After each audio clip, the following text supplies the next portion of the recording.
مسجد کرتبہ کا سنگ بنیاد اموی فرمان روا عبدالرحمن الداخل کے ہاتھوں رکھا گیا، جو اندلس کا حکمران تھا۔ اس مسجد کا نقشہ عبدالرحمن نے خود ہی تیار کیا تھا اور عمارت کی پہلی اینٹ بھی بنفس نفیس خود ہی رکھی تھی، اور مسجد کی تعمیر کی نگرانی بھی بلا ناغہ خود ہی کرتے تھے۔ مسجد کی تزئین و آرائش کے لیے جگہ جگہ سے جواہرات منگوائے گئے، سنگ مرمر کی سلیں منگوائی گئیں، چھت میں نقش و نگار بنوائے گئے، دیواروں اور ستونوں کو آراستہ و پیراستہ کیا گیا، لمبے چوڑے 19 دروازے لگوائے گئے، خوشنما محرابیں بنوائی گئیں، دور دور سے بہترین صناع اور نقش و نگار بنانے والے مصور بلوائے گئے، اور احکامات جاری کیے گئے کہ اس مسجد کی تزئین و آرائش میں کسی قسم کی کوئی کمی نہیں ہونی چاہیے۔ عبدالرحمن کی زندگی میں اس مسجد کی تعمیر مکمل نہ ہو سکی، لیکن اس کے بیٹے حشام نے اس کام کو جاری رکھا۔ مزدوروں کے ساتھ ساتھ وہ خود بھی اس کی تعمیر میں حصہ لیتا۔ بعد میں آنے والے اموی شاہان نے بھی اس مسجد کی شان و شوکت اور زیب و زینت میں اضافہ کیا اور اس کام کو اپنا دینی فریضہ سمجھا۔ 961 عیسوی میں اس مسجد کی دلکشی اور خوبصورتی کا یہ عالم تھا کہ دور دور سے لوگ اسے دیکھنے کے لیے آتے تھے۔ امام کے بیٹھنے کا منبر 1050 مسکال سونے سے 8 سال کی مدت میں مکمل ہوا۔ مسجد میں روشنی کے لیے جو تیل آتا تھا وہ سونے اور چاندی کے مٹکوں میں بھرا ہوتا تھا۔ 800 سالہ شاندار اسلامی دور کے بعد جب مسلمانوں کو اندلس کے اقتدار سے محروم ہونا پڑا تو عیسائی حکمرانوں نے اسے گرجا گھر بنا لیا۔ محرابوں اور دیواروں پر لکھی ہوئی قرآنی آیات کو پلاسٹر سے چھپا دیا گیا، اور کئی سو سال کے بعد جب اس پلاسٹر کو اتارا گیا تو قرآنی آیات اپنی آن بان اور شان کے ساتھ دوبارہ نظر آنے لگی۔ اب اس مسجد کو محکمہ آثار قدیمہ کے سپرد کر دیا گیا۔ شاعر مشرق علامہ محمد اقبال جب 1932 میں تیسری گول میز کانفرنس میں شرکت کے لیے لندن گئے تو واپسی پر انہیں میڈرڈ یونیورسٹی کی دعوت پر لیکچر دینا پڑا، جس کا موضوع تھا ہسپانیہ اور عالم اسلام کا ذہنی ارتقاء۔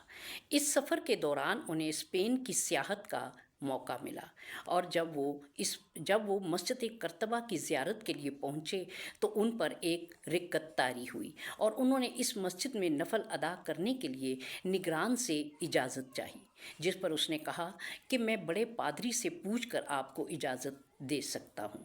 اور جب وہ بڑے پادری سے اجازت نامہ لینے کے لیے گیا تو علامہ نے اس کی غیر موجودگی میں نہ صرف نفل ادا کیے بلکہ اذان بھی دی۔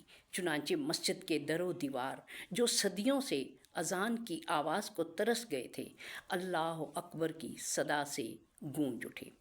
مسجد کرتبہ کی زیارت کے دوران شاعر مشرق جس ذہنی اور قلبی کیفیت سے دوچار ہوئے، اس کا اظہار اپنی نظم مسجد کرتبہ میں کیا، جو 1933 میں لکھی گئی۔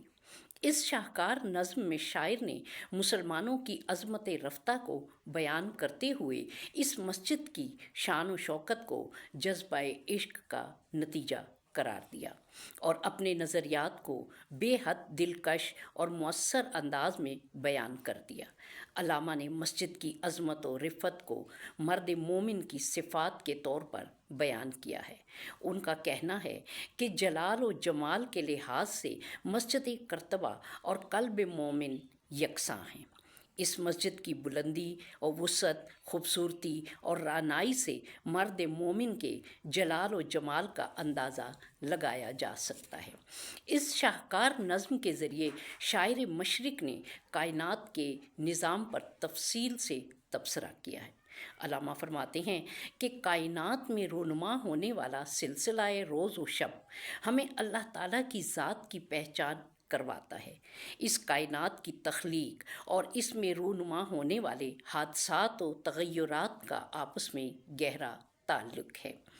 اس کائنات کی یہ تبدیلیاں اس کی صفات کی پہچان کرواتی ہیں، جو حی و قیوم ہے، جو علیم و خبیر ہے، جو خالق ہے اور قادر مطلق ہے۔ جس طرح یہ کائنات لامحدود ہے، اسی طرح اس میں رونما ہونے والی تبدیلیاں بھی بے حد و بے حساب ہیں۔ علامہ فرماتے ہیں، اس کائنات میں بقا صرف ان قوموں کو حاصل ہوتی ہے جو قومیں اپنے اعمال اور افعال پر نظر رکھتی ہیں۔ جو قومیں اپنے اعمال کی اصلاح سے غافل ہوتی ہیں وہ زمانے کے ہاتھوں فنا ہو جاتی ہیں۔ مسجد کی خوبصورتی اور شان کو بیان کرتے ہوئے علامہ نے فرمایا کہ کوئی بھی فن خون جگر کے بغیر ناممکن ہے، اور یہ مسجد مرد مومن کے خون جگر کی عکاسی کرتی ہے۔ یہ مسجد مرد مومن کے جذبہ عشق کی مکمل تفسیر ہے۔ عشق جو کائنات کی سب سے بڑی سچائی ہے۔ عشق غیر فانی ہے اور کائنات کی مقدس ترین چیز ہے۔ عشق اس کائنات میں حکمران ہے۔ حیات اور کائنات کی بقا کا انحصار صرف عشق پر ہے۔ یہی زندگی کا مرکز و محور ہے اور اس سے زندگی کے نغمے پھوٹتے ہیں۔ مرد مومن کی صفات کو بیان کرتے ہوئے علامہ نے مسلم سپہ سالار طارق بن زیاد کے صدق اور یقین کو بیان کیا ہے۔ اس نظم کے ذریعے علامہ نے ہسپانیہ کے مسلم حکمرانوں کا ذکر کیا جو حکمرانی کو اپنے لیے بادشاہی نہیں بلکہ فقر سمجھتے تھے۔ ان جامع الکمالات حکمرانوں کے نام سے عیسائی کانپتے تھے۔ یہ وہ لوگ تھے جنہوں نے مشرق و مغرب کو اور خاص طور پر یورپ کو علم و فضل سے روشناس کیا۔ ہسپانیہ کا یہ مسلم دور حکومت در حقیقت حکمت و روشنی کا مینار تھا جس سے یورپ نے اپنی تاریکیوں کو منور کیا۔ اندلس کے ان حکمرانوں کے یورپ پر بے حد احسانات ہیں۔ تاریخ اس کی گواہ ہے۔ چھری، کانٹے، نیپکن اور چمچ کے استعمال سے لے کر طب، جراحی، ریاضی، تاریخ و جغرافیہ جیسے علوم و فنون یورپ نے ہسپانیہ کے مسلمانوں سے سیکھے، بلکہ انگریزی ہندسوں کا استعمال، چینی اور شیشے کے برتن اور بالوں کے سٹائل، ٹیڑھی مانگ تک سنگار اور خوشبویات، سب کے لیے یورپ ہسپانیہ کا مرہون منت ہے۔ شہروں کی صفائی، پانی کی باہم رسانی کے انتظامات، مکانات کی کشادگی، سڑکوں کی چوڑائی، روشن دانوں کی اہمیت، غرض بہترین شہریت کا سرچشمہ اندلسی مسلمان تھے۔ شمالی اسپین کی عیسائی ریاستیں مسلمان حکمرانوں کو اپنا نجات دہندہ سمجھتی تھیں۔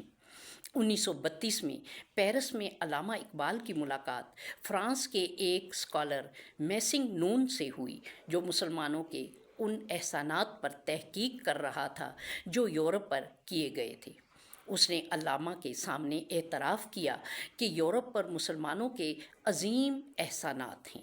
انہوں نے تہذیب و معاشرت اور تعلیم کے شعبوں میں یورپ پر گہرے اثرات مرتب کیے ہیں۔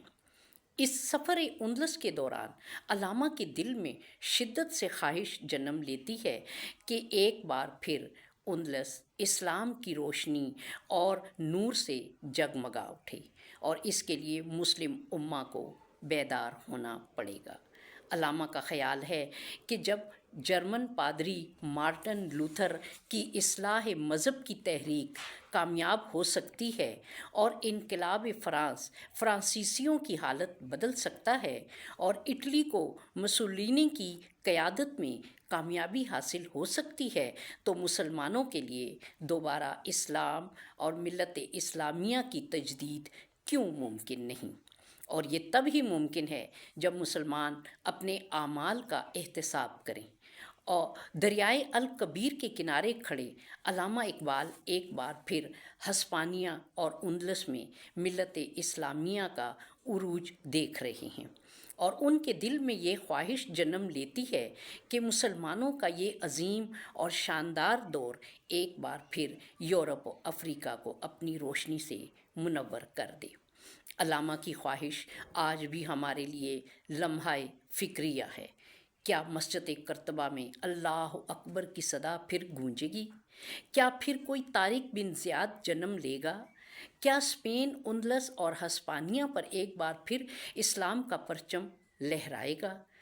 اس خواہش اور اس خواب کو حقیقت کا روپ عطا کرنے کے لیے یقیناً مسلم امہ کو جاگنے کی ضرورت ہے، اتحاد و اتفاق کی ضرورت ہے، اللہ کی رسی کو مضبوطی سے تھام کر اپنی عظمت رفتہ کو حاصل کرنے کے لیے کوشاں ہونے کی ضرورت ہے۔